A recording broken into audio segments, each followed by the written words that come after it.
Everyone, and welcome to the Competitive Advantage Talks presented by Ticketmaster. My name is Z Siddiqui, and I'm a first-year MBA student at MIT Sloan.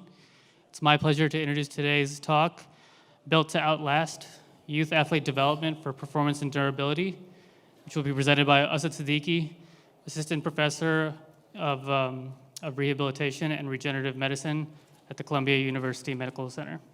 And without further ado, I'll hand it off to him. Thanks, Z. All right. Thanks for joining me today, and thanks so much for the conference organizers for having me out. What we're going to be talking about is a topic that's very near and dear to my heart as a sports medicine physician, and that's youth athlete development, because I really do believe that a rising tide lifts all boats. And to start off with some takeaways, just to kind of set the table for the discussion, injury and performance states exist on the same health continuum. Optimal competition in youth athletes is a moving target. That's true for all athletes, but particularly for youth athletes, and we'll discuss some of the reasons why. And it's really important that when we analyze the interactions between the physical, behavioral, and environmental influences on sport participation, sport activity, that we apply what's called a complex system approach. And so I love to start off with this paradigm that was introduced to me by Dr. Fran O'Connor, who's a sports medicine physician in the military and who does a lot of work on human performance optimization, particularly dealing with battle readiness for soldiers. And that's this notion of the performance health disease continuum, where the body is a system that, when challenged, can go either left of the bang or right of the bang. Left of the bang, we see that in systems, bodies that are healthy, that are adaptive, that can withstand the load and continue on, versus right of the bang, where you have diminished capacity, bodies that are injured and fundamentally incapacitated. So our goal through rehabilitation, through optimization, is to really keep our athletes left of the bang. And so when we're evaluating overall health, we want to make sure that we're doing this in a comprehensive fashion. And I sort of break this out into four buckets: the physiologic, the biomechanic, the behavioral and mental, and the environmental. And this is a particularly important consideration when we're talking about youth athletes, because this is probably the greatest period of growth and change that athletes are going to experience in their life, is this period of transitioning into adolescence. We see in terms of physical change, height, weight for age, that period around puberty and early adolescence has the highest peak velocity of growth. Cognitively, at the same time, we see that this is a time of great change and development in adolescent brains, affecting not just cognitive control, executive function, but also the systems of reward and socialization, which then have to interact with a changing social dynamic as kids transition levels in school, have different social pressures, all at a time when, if someone's looking to attain elite performance, that clock seems to start ticking a little bit faster just by virtue of the timeline. And so these determinants of health become the determinants of performance. And it's important that we draw a connection between health and performance, particularly in the youth athlete, because an injured athlete is not going to be able to perform at their highest level. And so, as you'll hear and have probably heard in all of these talks that that have been presented, there's so much that we can measure now, physiologically, biomechanically, even behaviorally and mentally, but also environmentally. And the challenge here is that all of these measurements are not in the same unit. And so comparing and integrating all of this data has become a challenge. But ultimately, when we talk about training load, which is such a hot topic in sports and sports medicine, training load is fundamentally system stress. And so in all of these systems, our goal is to increase the capacity for training load. So another continuum, this sort of load and recovery continuum, ultimately what we're trying to do is sustain a period of load that is then followed by a period of recovery that over time allows for positive adaptation and overall increase of capacity. But more often than not, particularly in these youth athletes, we're seeing overloaded athletes who then do not have the sufficient recovery, and so any increase in capacity is washed out, and you end up with maladaptive patterns that then over time fundamentally decrease your overall capacity. So this is what we're trying to avoid at all costs. But what makes this an even more difficult thing to deal with and to predict is the fact that overall sports participation is decreasing. So our baseline is changing in a negative way. So we're seeing decreases in the number of kids that are participating in sport, not just in organized sport, but even the number of kids who are playing once a day. And this is from the Aspen Institute's Project Play State of Play report, which they put out annually. So the question is, who is playing sports and who's going to ultimately end up in that pipeline shooting for elite performance?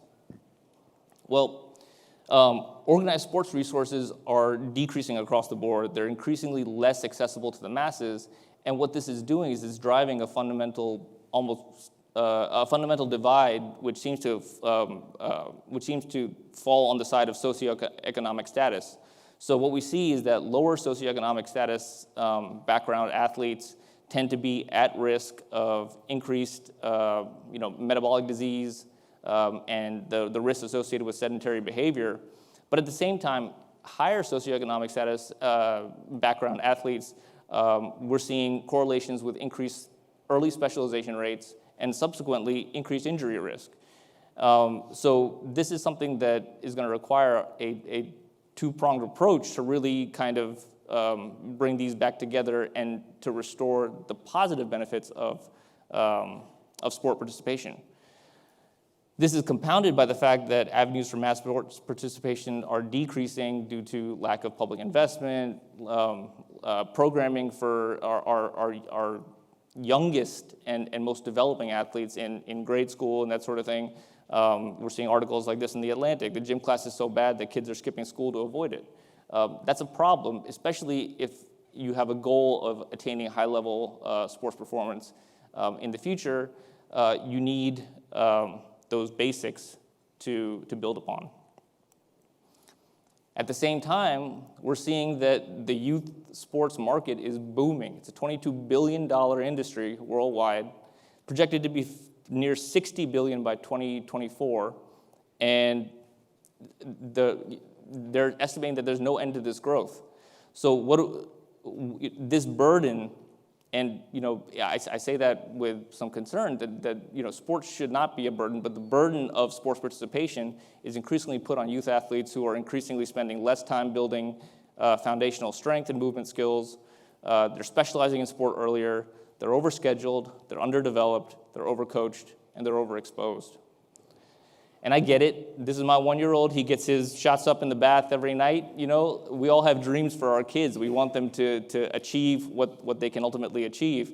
But we have to lay a foundation of fundamental movement skills, fundamental baseline strength to ultimately build those sports skills, those higher level sports skills that require higher levels of neuromuscular integration, and require a body to withstand more direct load, whether that is internal or external. That foundation is key, because if you are trying to build upon a faulty foundation, then you end up with athletes that are ultimately more prone to injury, have more negative associations with sport, and you have increased sport attrition in that group. And so foundation truly is everything. So we talk about sports specialization. It's still a common perception that sports specialization is very important to achieving high-level performance. To a certain extent, that's true, but it's not as clear-cut as 10,000 hours, so to speak. So the reality is that athletes that progress to higher or elite levels of competition, on the whole, tend to have specialized later in life. And particularly at the high school level, highly specialized athletes tend to be at higher risk of injuries. And this is a growing body of work that's being explored. But even once we look at the professionals, we see that early specialization has an impact on even the number and type and severity of injuries that's experienced in the professional leagues. While we see that athletes who were less specialized, who played more sports, for example, NBA players who were multi-sport athletes, they tended to miss fewer games, had increasing longevity, and were less likely to sustain an injury. So ultimately, the sporting organizations, and including the USOC and a lot of these leaders in sport are starting to catch wind of this and understand that a healthy athlete performs at its best. So the American development model was introduced a few years back, where we are trying to spread the word about the benefits of sport for life, essentially. So this they break this down into 5 stages, but what I draw your attention to is that stage 1, the discover, learn, and play, that goes all the way to 12. From age 0 to age 12, we want to encourage these kids to discover sports, try to expand their understanding of movement, of interaction with their environment, and then to get a sense of what they have aptitude for, what their personal goals are, and then build off of that. So in terms of development activities, that looks something like this. So this is going from age 0 to 20, but it has to be somewhat of a process that builds on itself. So motor learning, foundational strength and athleticism, and then once you have those basic skills, then you introduce sport, because sport requires so much more than just being able to run or jump or cut. So sports, once that is introduced, that's a way of keeping people engaged in physical activity. And then as you start to develop your sporting priorities, then we can kind of talk about, okay, how do we maximize your ability to load your body to attain higher levels of sport. Now, we have to match this up with exposure opportunities and how we deploy resources as a society for these athletes. I mean, it's a challenge to tell someone to increase their sports specialization, to play multiple sports to the age of 13 when they're being ranked as 10-year-olds. So it's, and that fundamental understanding of what that ranking means, not just for their ability to play now, but play in the future, these are all things that we have to be able to tackle as leaders in sport. So this leads us with this paradox, because now we're talking about practice. So how do you balance injury prevention and skill acquisition in the youth athlete? Particularly when injury prevention necessarily requires management of load, ensuring optimal time for recovery, balancing the role of sport within the overall understanding of the athlete's identity as a person, as a member of their community, as a member of their team. We have to be able to kind of integrate all of this and create a broader sense of meaning for what sport is, to actually be able to effectively prevent injury in the future, because that's going to create some context for them. At the same time, skill acquisition is crucial for elite sport performance. And exposure is critical to skill acquisition. So, the question then becomes, is it 10,000 hours? Is it your intrinsic ability and the quality of how you load a system? I don't really think we know.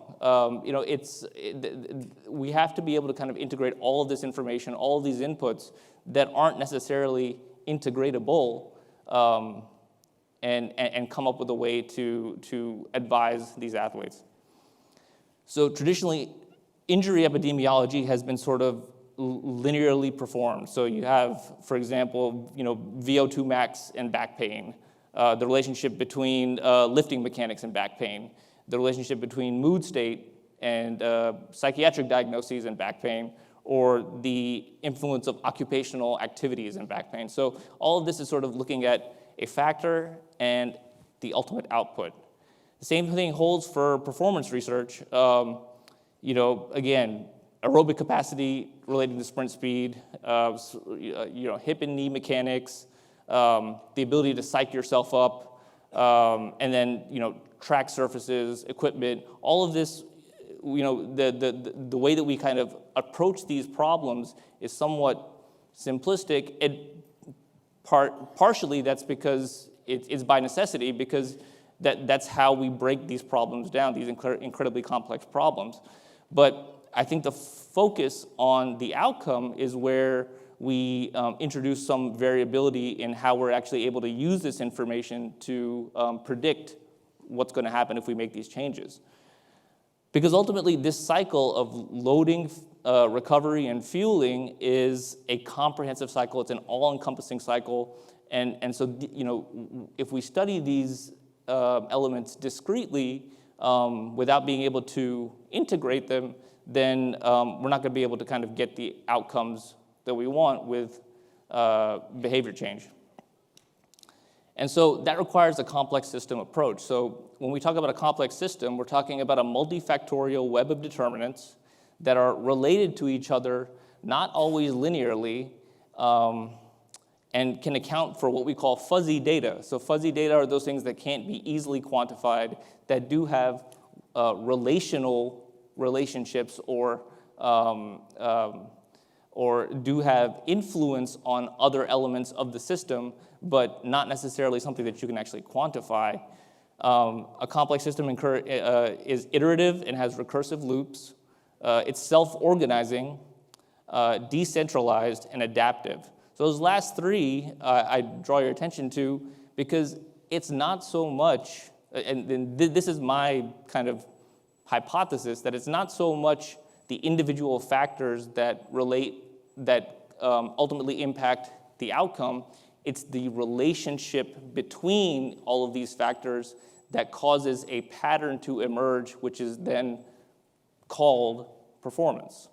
So that looks kind of like this. So it's you'll notice that web of determinants at the bottom of the screen is sort of where the action is happening.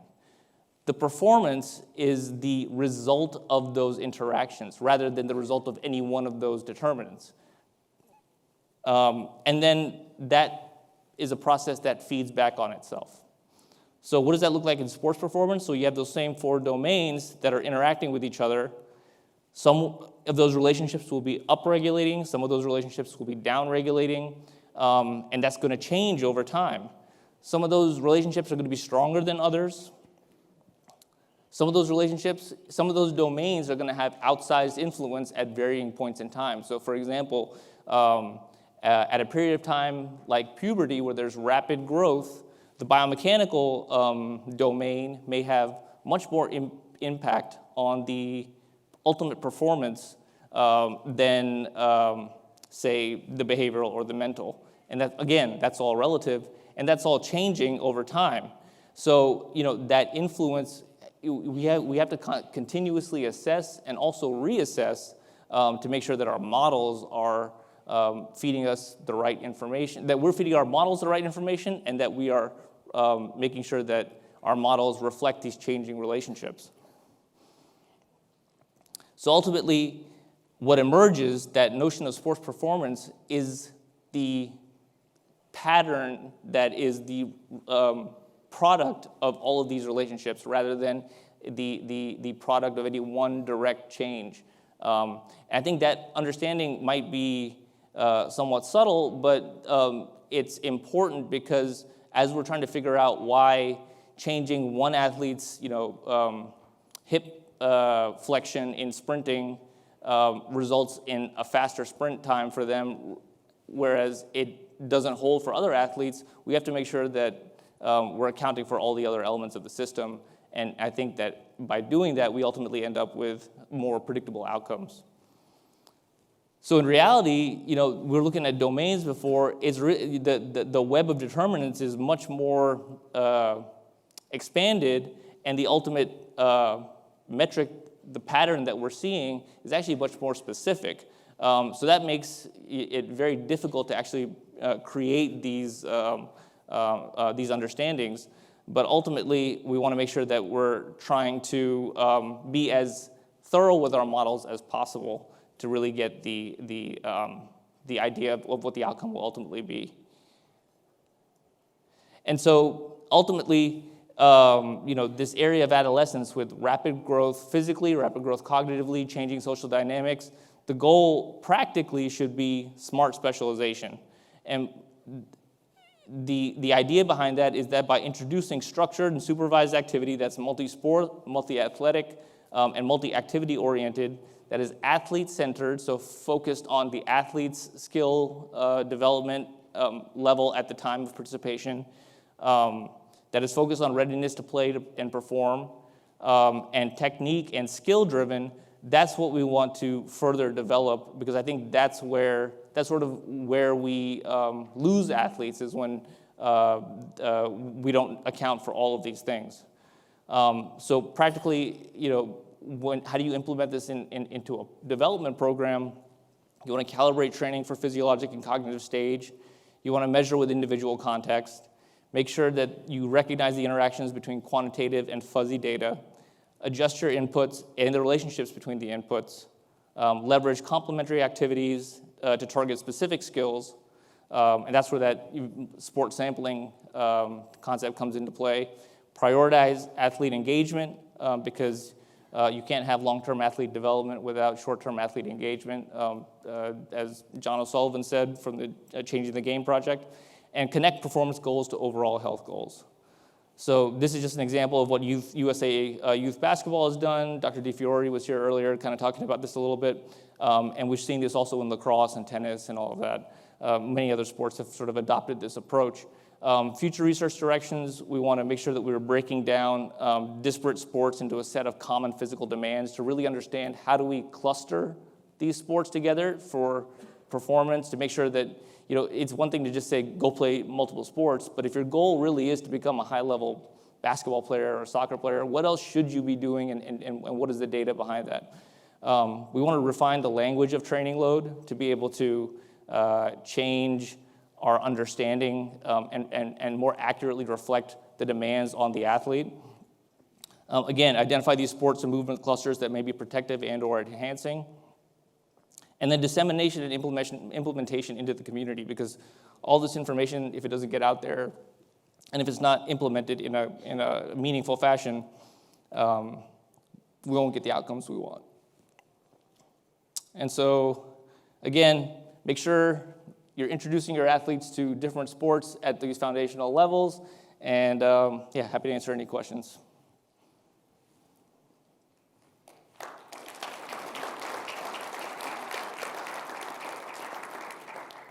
Yes.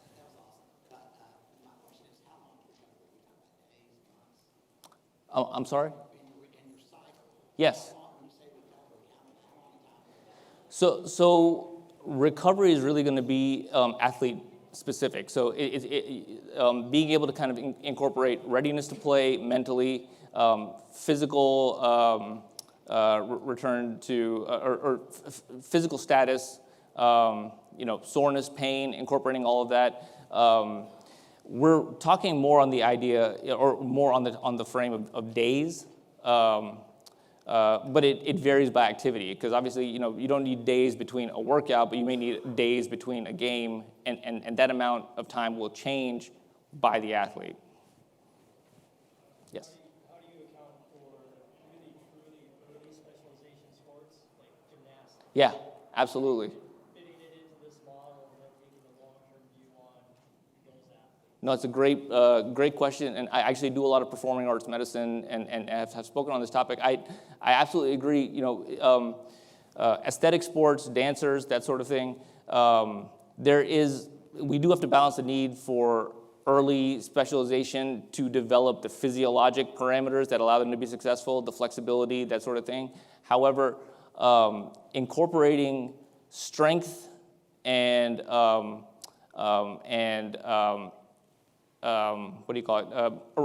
fitness has not been shown to be deleterious to those pursuits. So it's hard to tell someone who wants to be a ballerina that you have to go run, and being able to sort of explain what the specific activity that they should be doing that is not dance that will allow them to be better at dance, or gymnastics, for example, is important. So that's where sort of being able to kind of or break down the load into more definable elements, and then searching for other activities that don't put as much biomechanical stress, but may allow them to achieve the physiologic demands that they are trying to achieve. So part of it is communication, part of it is understanding the athlete's goals, and then the other part is making sure that you're not pushing them into sort of that danger zone. Yes? Seems like athletes are exposed to a lot of different types of injuries, from chronic overuse injuries to acute injuries like an ACL injury. As a physician, which most concern you for adolescent population, and what do you think is most modifiable in terms of preventing those? Yeah, great question. So the ones that concern me the most are the ones that are going to have the longest impact, the longest term impact, not just on their ability to perform, but also their overall quality of life. We know that ACL tears have a high rate of post-traumatic arthritis down the line, and that's whether you fix them or not. So we do have to recognize there are going to be traumatic injuries. Sports have inherent risk. In terms of what is the most modifiable, particularly at this level, I think healthy sport participation. So one, making sure that they are participating in sports, but then two, making sure that you are able to define what sports is in the context of their, the rest of their life, and giving them some perspective is where I find the most value to be had. Because a lot of times it's very difficult to tell a teenager to be thinking about what their life is going to be like when they're 40. But we have to kind of help temper their expectations and also kind of give context to their ultimate goals. So, good. All right. Happy to continue the conversation offline.